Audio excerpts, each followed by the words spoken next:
Make up mine. Fight.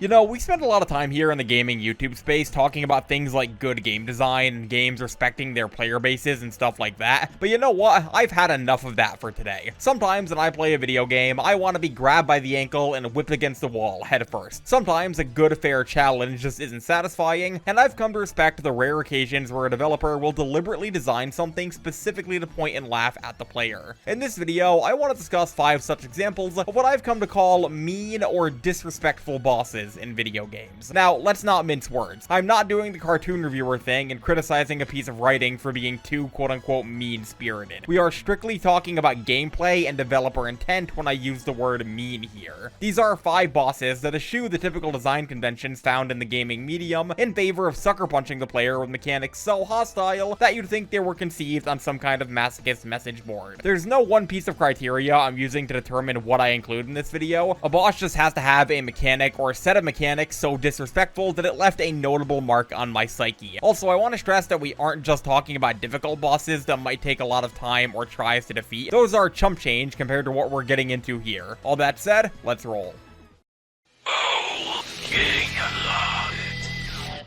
When talking about the concept of disrespectful bosses in video games, the average person's first thought will likely immediately be the coveted Souls series. This is one of my favorite video game series of all time, and a big part of it has to do with just how unrelentingly cruel and no-holds-barred it can be with new player traps and outright devious design. Things that would be harshly criticized in any other franchise are celebrated in the average Souls game just because they're what the series is known for. Getting mad at a FromSoft game for being disrespectful would be like getting mad at a pool for getting you wet. That said, I wouldn't necessarily say the series bosses tip their toes into truly disrespectful territory that often. They're most certainly difficult, and infamous cases like DS1's Ornstein and Smo, DS2's Ancient Dragon, or Elden Ring's Millennia are some of the most notably difficult encounters in video game history. But are they disrespectful? Not by my standards. So to talk about FromSoft's true cruelest encounter, we have to return to the game that started it all. Let's head back to the mean streets of Boletaria and talk about Demon Souls' Old King Allant. Old King Allant is, by all accounts, the final boss of Demon Souls, which, if you're unaware, was FromSoft's first true Souls game, something King's Field. The game acted as a testing ground for a lot of things that would later become either abandoned or mainstays in later Souls games, and this experimental nature, combined with its more rigid and linear structure, really make it a Souls game like no other. That said, they were really cooking something here with this penultimate boss fight. Old King Allant is fought as the true final challenge of Demon Souls, and to say that this old bastard will beat you like a Gunner's meat on December 1st is an understatement. Right off the bat, he's highly resilient to magic, meaning that dedicated casting-oriented builds and playstyles are already hard-walled by simply entering the fight. This is the fight that has full potential to just say no to the build that you've been playing the entire game with. But even if you do rock up to the fight with the proper build and weapon setup, it can still be a uniquely cruel endeavor as far as FromSoft games go. For one, the Old King hits like a semi-truck, and despite his appearance, has no difficulty clearing huge gaps in a matter of moments, and generally making you feel unsafe regardless of where you are in the arena. He also weaves in both range magical and close range physical attacks into his moveset, meaning that there's no guaranteed safe point or easy cheese position to attack him from. Additionally, this huge, slow-charging AoE burst attack seems like the kind of thing that a genre-savvy player would think to get out of the range of, but that's in fact the exact wrong thing to do, as the true counter to this devastating attack is to get in close and attack to interrupt it. You literally have to ignore your FromSoft player brain wiring to counter this move effectively. All that said, the real kicker with Old King Allant lies in easily his most noteworthy and unique attack. An attack so cruel and punishing in its design that I've literally never seen another game series attempt anything like it. His Soul Drain Command Grab. This slowly winding up, blue glowing command grab attack sees Old King Allant grappling the player in one hand before proceeding to siphon both their health and even soul level from them. You heard that correct. This is an attack in an RPG that can permanently level you down. If you get hit by this attack, any grinding you did for that one soul level is entirely moot. And while it is possible to get the soul level back if you die and then pick it up with your usual death drop, if you either die again before getting it or even defeat Old King Allant without dying after being hit by soul drain, you lose that level permanently. Bear in mind that this is the final noteworthy encounter in the game, and that in Dark Souls specifically, things like being able to wield certain weapons and even equip armor are tied to soul levels being dumped into the right stack. stats. It is entirely possible to enter this fight with your ideal endgame build equipped, and then find yourself unable to use it effectively by the end of the battle. This actually happened to me on my first playthrough of the game. I started fat rolling after getting hit by soul drain one too many times. If your sword becomes too highly leveled, or your armor becomes too heavy through enough landed soul drains, then it's just tough tits, I guess. Try something else. This is extraordinarily punishing, even for the final boss of an infamously difficult game series, and to be completely honest, I kind of love it. Like, this is that good FromSoft shit, and just the kind of thing that makes these games stand out. Imagine if you lost a level in Elden Ring every time you got hit by Melania's waterfowl dance. Unreal. All things considered, Old King Allant serves as a very effective and very funny blueprint for what would go on to be some of the most punishing bosses in video game history, and while I understand why FromSoft chose not to revisit some of the mechanics featured in this fight later down the line, I respect the hell out of the wide swings they took here, leveling you down. Holy shit.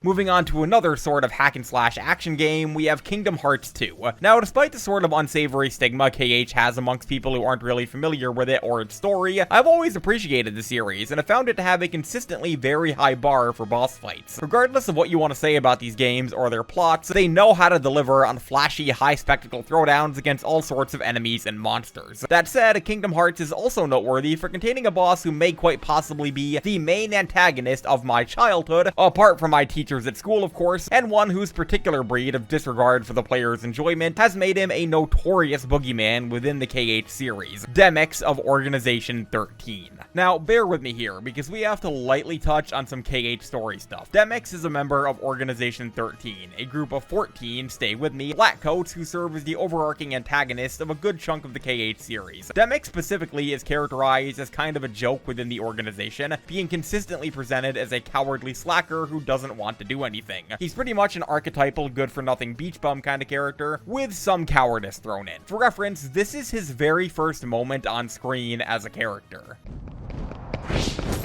Run, run away!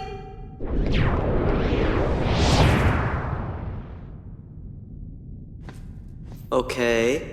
He serves as kind of a throwaway gimmick battle pretty early in the game before taking a backseat to Disney stuff until the middle portion, which is something that pretty much everything interesting in KH2 does. The midpoint of Kingdom Hearts 2 is pretty universally incredible, and potentially the high point of the entire series, being filled with stuff like the 1000 Heartless battle, delectable Final Fantasy series fan service, important story developments, and character sacrifices, so it's always a highlight of any given person's first time playthroughs. However, before you get to any of that, you have to pay forward the fun tax to a returning Demyx. He shows up right as things start getting good, and immediately begins bemoaning his position in lack of a desire to contribute, as even the typically very nice and good-natured Sora takes repeated jabs at him. You're set up for what's sure to be a quick stomp of a boss fight, and things kick off proper.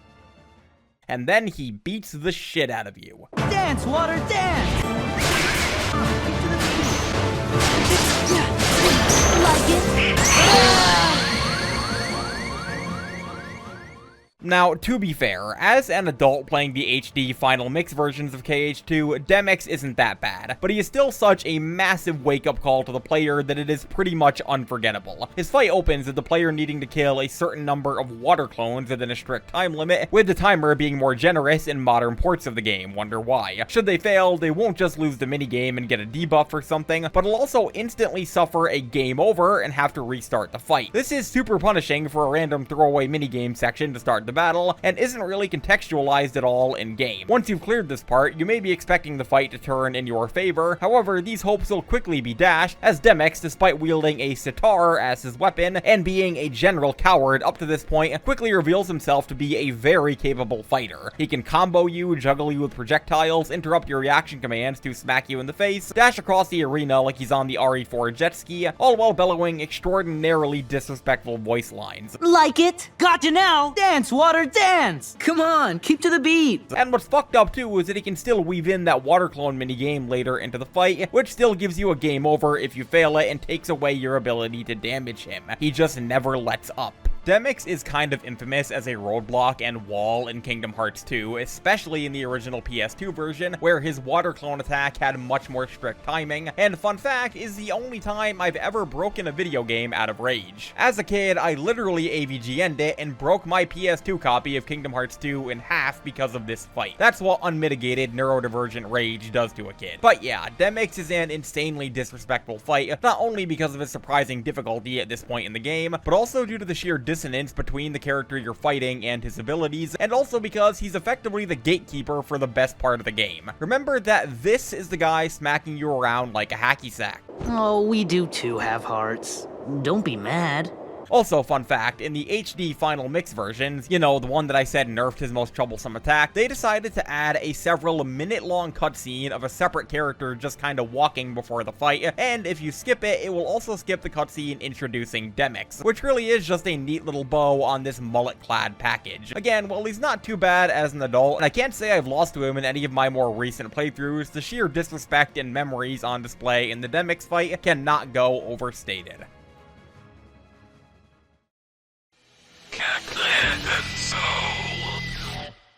If there's one series you likely wouldn't expect to have any cruel or disrespectful bosses, it'd probably be Mario. I love Mario, me and this guy go way back, but I'd be foolish to pretend this wasn't a franchise explicitly intended to be approachable by children and younger gamers. My 7-year-old nephew has been playing Mario since he was like 2 for reference.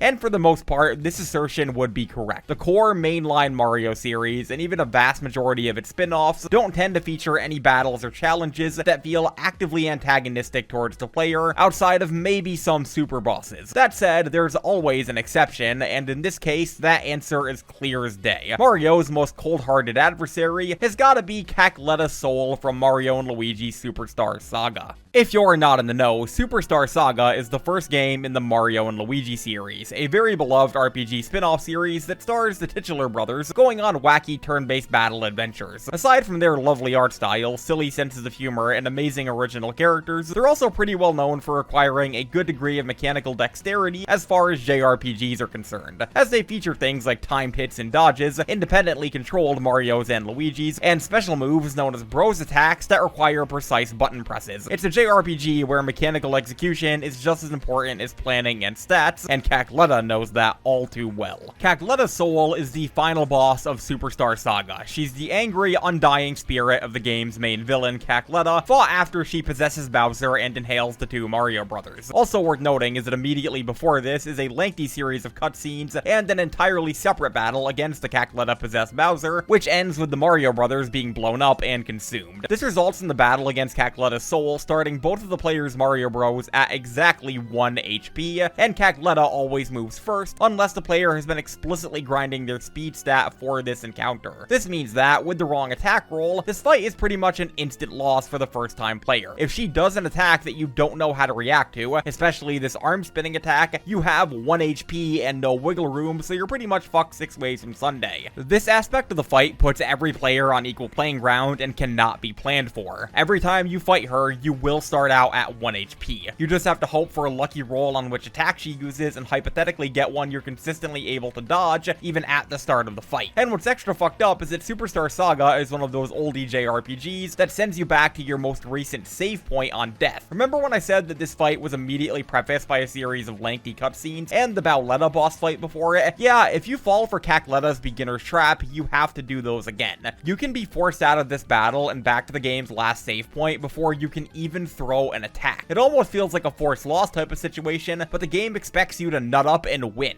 And even then, the fight's still not a cakewalk beyond the opening RNG roll. It's a multi-phased endeavor where you have to take out Cackletta's head and arms, which are both independently immune to different types of attacks, I might add, to expose her weak point, after which you only get 1 at most 2 turns to damage it before the head and arms respawn. All while the witchy bitch throws out hard-hitting, sometimes difficult to dodge attacks, and literally flips you off in the Game Boy Advance game. It's worth noting that a lot of these issues were ironed out in the game's 3DS remake, but call it hunch that a version of the game on a console with a defunct online store with inflated physical prices that not many people use anymore isn't the first choice for most players, and the original version is both on Switch and very easy to Obtain officially. All said and done, the thought of fighting Cackletta's soul on official GBA hardware gives me hemorrhoids. It's a startlingly punishing battle for a Mario game, even as the final boss, with its unique mixture of a beginner's trap gacha style setup, RNG, high difficulty, and the penalty for loss being having to replay several minutes of content beforehand, making it a clear standout within the Mario series, and not for the reasons you'd probably want. My heart goes out to all the kids who played this thing growing up. I was a Paper Mario kid and only played Superstar Saga for the first time on an emulator. I had the benefit of save states. The only thing I had to worry about in a Mario RPG as a kid was anti-guy, and I liked it that way. My GBA would have been DOA if I played this game as a kid.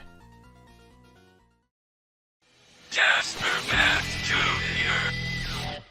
Hi there, you're now 4 out of 5 entries deep into an Opal Reviews Everything video, which means you've got to pay the No More Heroes tax. Basically, in exchange for you clicking on my video, I get to talk about a niche hyperfixation of mine, that being the ever punk rock M-rated Wii gem No More Heroes. I fucking love this series. I have for over half of my life, which is crazy to think about now, but today we're not talking about its sharp and satirical writing, brilliant characters, storytelling nuances, or hilarious bosses that this series has to offer. No, instead, we're talking about the single worst moment in its entire 4-game run. No More Heroes 2 Desperate Struggle is a fascinating game for me. I loved it as a teenager, but as an adult, it's crystal clear that this is the only game in the series not directed or written by franchise creator Suda51, and it feels just a bit more juvenile and edgy in a series that typically only weaponizes that type of content for satire over shock value. Let's just say there's a reason that this is my favorite game in the series, specifically when I was like 15. I don't love it on a writing or characterization level these days, but to its credit, its gameplay is probably the best that the series ever gets. It feels like No More Heroes 1, but sleeker and more refined, with all of the intensely bloody style and action that you want. But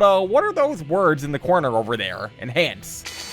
Oh god, no. No More Heroes 2's final boss, Jasper Batt Jr., might just be the most infamous thing about the entire game. If you were around in the very early 2010s days of gaming YouTube, you might remember Alex Roshan, or the voice of the teeth guy from Digital Circus, screaming at this fight close to 15 years ago. He's a murderer! He's annoying! He's maddeningly difficult to beat, and he robbed me of a good final battle! I hate him! I hate him! Fuck!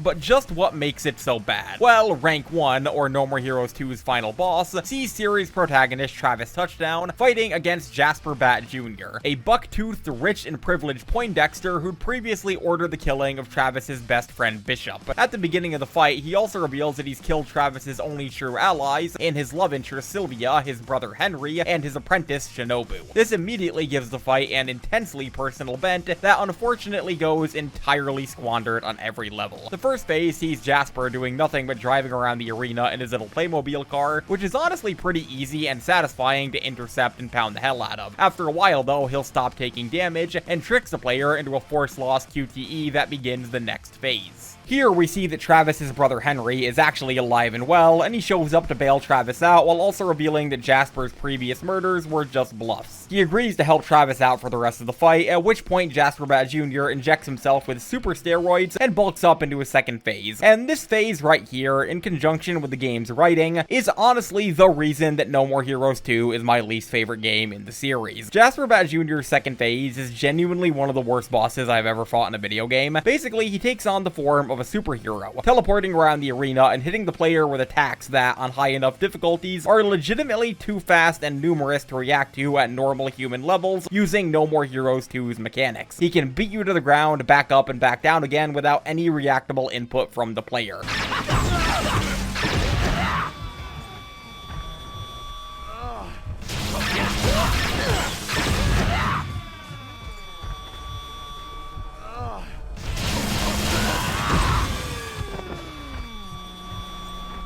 It's hard to articulate with just footage, but trust me when I say that it is legitimately borderline impossible without saintly patience and practice. Making this worse is the fight's arena, which you might have noticed features large, unguarded windows lining one side. After a certain point, Jasper Batt Jr. will start spamming an attack known as the Hurricane Punch, a lunging strike with huge knockback that can comfortably send the player careening out the window. Or he can just do it with one of his regular attacks too, for good measure. Should this happen, which bear in mind only requires being positioned incorrectly against a boss who can both teleport and infinitely combo you, you will suffer an instant game over and have to start the phase over. And just when you think you won, with Travis triumphantly dropkicking Batt Jr. out of his own window, you get the final phase, which opens with Henry recognizing the poor quality of the fight and voluntarily walking out of the video game, never to be seen again until the sequel. Jasper Batt Jr.'s final phase sees him taking on the form of a large parade balloon, destroying his own office and leaving Travis to hack away at his stomach and nose, I guess. This phase is honestly pretty easy, but the fact that it was the final boss in this series for close to a decade definitely cannot go ignored. For reference, No More Heroes 1's final boss was against a guy who just willfully walked off. And as payoff for winning, you get an extremely limp, unsatisfying send-off to this truly despicable boss in a reused Travis voice line, a throwaway joke, and a token explosion. This fight trips over itself a lot, from the boss's laughable design, to the constantly fluctuating difficulty, to the brutally unfair second phase, to the all-around extremely unsatisfying way it closes out what was the last game in the series for quite some time. I've heard some people say that this was always Suda51's intent, to provide a deliberately subversive and unsatisfying payoff to show players through experience that revenge and killing as concepts are pointless, but I'm not entirely sure that I believe that, because, you know, he didn't fucking direct or write this game. I do genuinely just think that Jasper Batt Jr. was an unfortunately limp and very botched way to end the game in the series' typical goofy and over-the-top fashion that the developers simply couldn't deliver on, with his disrespectful nature coming from how unsatisfying he is as a boss and the brutal challenge that he poses despite it. He rides this fine line between being both incredibly difficult and frustrating, yet not satisfying or rewarding to fight or defeat. Also, making you think he killed the entire supporting cast gets him there too. If this wasn't the final boss of the series from 2010 to 2019, I'd probably be singing a different tune, but all in all, fuck this guy.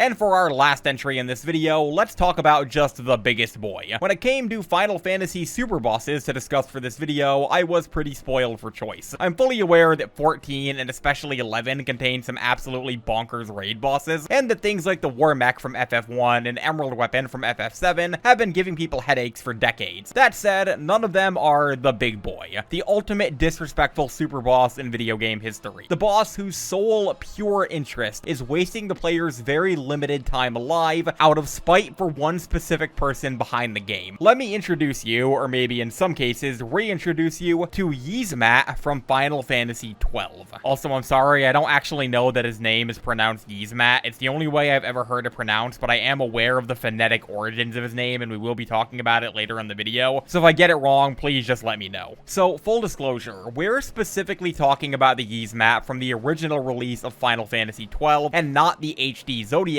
Age version, as that version contains a few quality of life improvements, some specifically to this boss, to make the experience smoother and less arduous. So if you're wondering why your Yiazmat experience doesn't look like what I'm describing here, that's probably why. But yeah, Yiazmat is a fucker. He's a stupid asshole poopyhead who probably kicked your grandmother down the stairs in a past life. The big root of this boss's problem is that it is designed on every level to be an extremely arduous time sink that actively and aggressively siphons the player's will to fight. This boss is Square Enix disrespecting your time as a player in gameplay form. The final mandatory story boss of Final Fantasy XII has roughly 200,000 HP. Yiazmat, the final super boss, has over 50 million. This dude has 50 individual health bars, each containing over 1 million HP. If played perfectly, Yiazmat is a fight that can take, at minimum, roughly 2 hours. If played at ordinary human levels though, with human error considered, considered, the experience of fighting Yiazmat is equivalent to roughly an entire shift of a full-time job, or sometimes even longer. He is the purest definition of a damage sponge, and it doesn't even end there. The vast majority of Yiazmat's attacks either target the entire party for massive damage, or have a percentage chance to inflict instant death on a single target, obviously killing the target party member instantly. He can also take advantage of Final Fantasy XII's unique combo mechanic, allowing him to weave multiple attacks all rocking an instant death chance into one attack chain. Additionally, he takes significantly less damage when below 50% HP, taking a maximum of just under 7,000 damage per hit on a health pool of over 50 million, and can even cast Reflect on a party member, which will cause your heal spells targeting them to bounce off and give Yiazmat a free full heal. He only does this when below 10% health, by the way, which is likely at the very tail end of a several hour-long dedicated run. This fight is so ridiculous that you're actually fully capable of leaving the arena to save, restock on items, or just regroup, and the game actually keeps track of how many times you've done this with no penalty. Don't take too long though, as either leaving Yiazmat idle for too long or just getting too far away from him will cause him to start automatically regenning and casting incredibly potent buffs. He can also induce status ailments such as the self-explanatory Petrify, Sap, and the aforementioned instant death on the player's party for good measure. Like I said at the top, this guy is a complete fucker. Never before or since have I seen a boss in a video game so deliberately and diabolically designed to waste a player's time and wear down their spirit. He takes well over several hours to beat with perfect play, and that's if he doesn't get fully healed with Reflect, instant kill your entire party, or regen while you're hopelessly restocking between attempts. Everything about this big bastard of a worm is mean. It's the kind of boss that well and truly belongs in the annals of video game history for just how excessive it is. Everything Yiazmat stands for is wasting the player's time and energy, which I guess you could argue could apply to any video game if you're like an exceptionally stupid meat-headed hustle culture dude bro, but it's well and truly real in Yiazmat's case. And what's extra really fucked up is the whole reason that Yiazmat is like this is because the team working on FF12 really didn't vibe with the game's temporary co-director. Yasumi Matsuno, who Yiazmat is partially named after, was handpicked by Hironobu Sakaguchi to help direct the game, yet he ducked out midway through development. Yiazmat and his associated quest, Farewell to a Legend, were named after him, and while it might sound like a sign of honor, the actual text of the quest describes Yiazmat as showing up and killing a tribe of Mughals' wonderful and benevolent master, causing them to scatter. Doesn't sound very honorable to me, but I might just not get it. All things considered, Yiazmat is most certainly the most diabolical and disrespectful boss I've ever seen in a game, outside of like deliberately insane MMO raid bosses. Even if things like Old King Allant leveling you down and Demyx personally insulting you are disrespectful, at least they only take a few minutes to be over and done with. Imagine putting 8 hours into a single boss fight and then having him yoink your heal spell and send you back to square one. This fight is a diabolical, truly reprehensible, and unspeakably disrespectful gauntlet that stands as the peak of Square Enix at their creative insanity. Truly despicable behavior.